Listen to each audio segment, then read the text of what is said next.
Trading చార్ట్లు చూడగానే మనకు కనిపించే ఆ గజిబిజి గీతలు, సపోర్ట్, రెసిస్టెన్స్ చాలా కన్ఫ్యూజింగ్ అనిపిస్తుంటాయి కదా. అయితే ట్రేడింగ్కి ప్రాణంలాంటి ఈ కాన్సెప్ట్లను చాలా సింపుల్గా ప్రో లెవెల్లో ఎలా అర్థం చేసుకోవాలో ఈరోజు మన విశ్లేషణలో చూద్దాం. చాలాసార్లు మనం ఏం చేస్తుంటామంటే చార్ట్ ఓపెన్ చేసి అక్కడొక గీత, ఇక్కడొక గీత, ఇలా చాలా గీసేస్తాం. చివరికి చూస్తే ఏది సపోర్టో ఏది రెసిస్టెన్సో మనకే అర్థం కాదు. అంత కన్ఫ్యూషన్లో ఉంటే ఇక మార్కెట్ డైరెక్షన్ను ఎలా అంచనా వేయగలం చెప్పండి.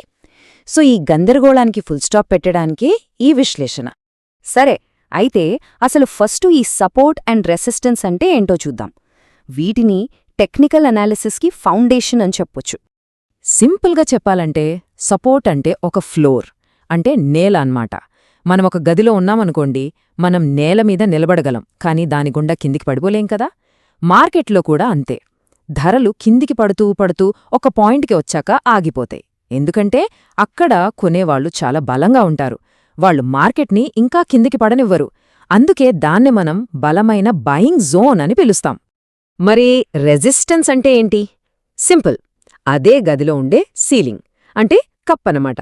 మనం ఎంత గట్టిగా పైకెగిరిమా తల సీలింగ్కి తగిలి మళ్ళీ కిందకే వస్తాం కదా. మార్కెట్లోనూ సేమ్ టు సేమ్. ధరలు పెరుగుతూ ఒక స్థాయికి వెళ్ళాక అక్కడ అమ్మేవాళ్లు స్ట్రాంగ్గా ఉంటారు.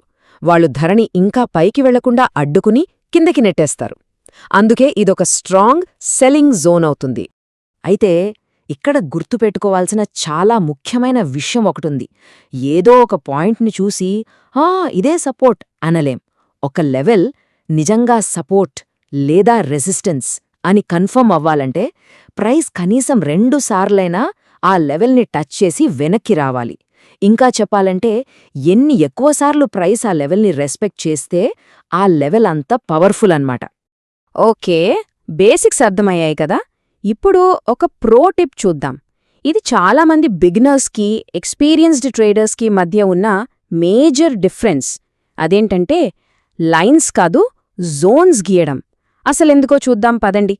సాధారణంగా కొత్తగా ట్రేడింగ్ మొదలుపెట్టిన వాళ్ళు ఏం చేస్తారంటే ఒకే ఒక్క లైన్ గీసి ఇదే సపోర్ట్ అనుకుంటారు.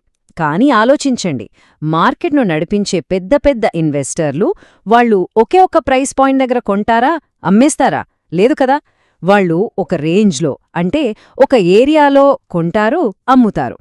అందుకే మనం ఒక లైన్కి బదులుగా ఒక జోన్ను గీస్తే వాళ్ల యాక్టివిటీని సరిగ్గా పట్టుకోగలుగుతాం.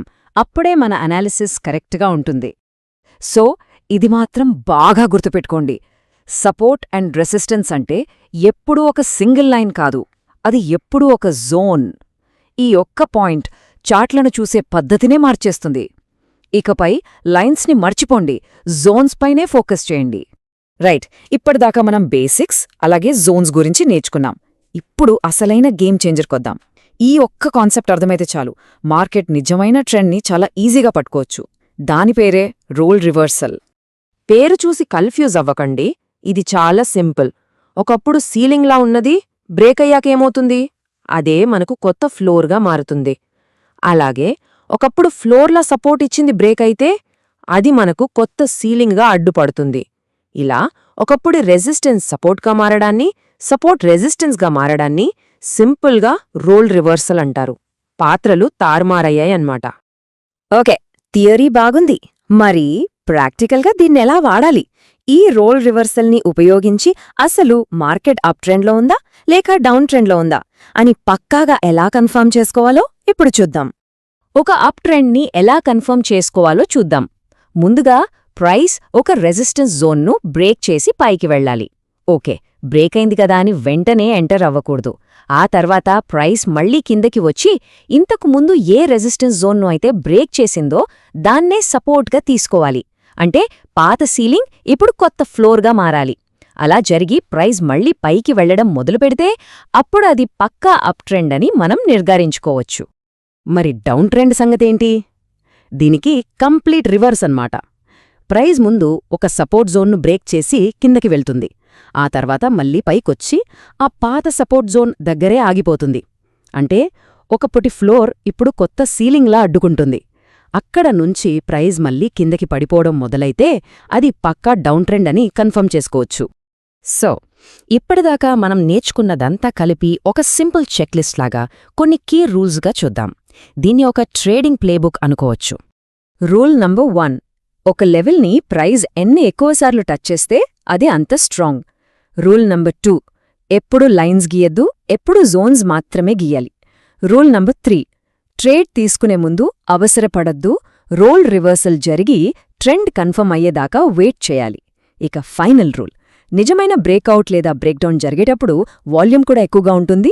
వాల్యూమ్ సపోర్ట్ చేస్తే ఆ మూవ్కి బలం ఎక్కువ అన్నమాట. సో ఇప్పుడు జోన్స్ అంటే ఏంటి, రోల్ రివర్సల్ ఎలా పనిచేస్తుంది అని అర్థం చేసుకున్నారు కదా. మరి ఇప్పట్నుంచి చార్ట్లను చూసినప్పుడు వాటిని కొత్తగా మరింత స్పష్టంగా చూడగలరని అనుకుంటున్నాను. ఆ గజిబిజి లైన్లను పక్కన పెట్టి జోన్స్తో మార్కెట్ని చూస్తే ఎలా ఉంటుందో ఒకసారి ఆలోచించండి. ఇలాంటి మరిన్ని ఫైనాన్షియల్ స్ట్రాటజీల గురించి తెలుసుకోవాలనుకుంటే తప్పకుండా సబ్స్క్రైబ్ చేసుకోండి. ఈ సమాచారం స్నేహితులకు కూడా హెల్ప్ అవుతుందనుకుంటే వాళ్ళతో షేర్ చేయండి. ఆర్థిక ప్రయాణంలో ఇదొక మంచి స్ఫూర్తినిస్తుందని ఆశిస్తున్నాం.